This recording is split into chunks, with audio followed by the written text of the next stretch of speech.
Hi everyone, শুভ সাদে শুভেচ্ছা সবাইকে। তো আজকে অষ্টমী পূজা, বাচ্চাদের লইয়া যাইতেছি বাইর বাসাত। বাইর বাসা অনেক দূর, 4 ঘন্টা লাগে লন্ডন মেন সিটি। বৌদি রেডি হইয়া, আমরা রেডি হইয়া সবাই পূজার উদ্দেশ্যে অঞ্জলি লইতাম যাইতেছি। তারা বাসার খাস হয়ে, কিন্তু বাচ্চাদের শরীরটা ও তো খারাপ করছে। সানবির শরীর বিশেষ করে, ঈশানেরও শরীর খারাপ, সানবিরও শরীর খারাপ। কিন্তু তারপরেও গেছি সাহস করে। আমি কই পূজা তো একবার হয়, কিন্তু দেখতে পারছি না।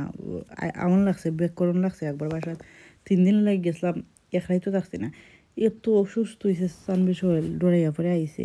মার দর্শন পাইছি, কেন বোধটা এই বছর যে মারে সুন্দরভাবে দর্শন করতে পারছি বাচ্চা বাচ্চা লইয়া। মানে অনেকটা শরীরটা খারাপ আজকে।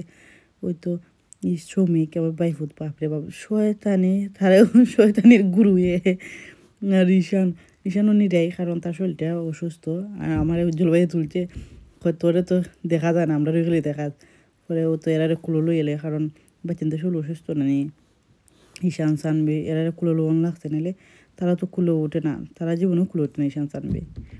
আর দুইজনে কুলো লোন লাগছে। আর ঈশান একটু আটে একটু কুলো উঠে সানবিরে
আবারও দেখা হবে।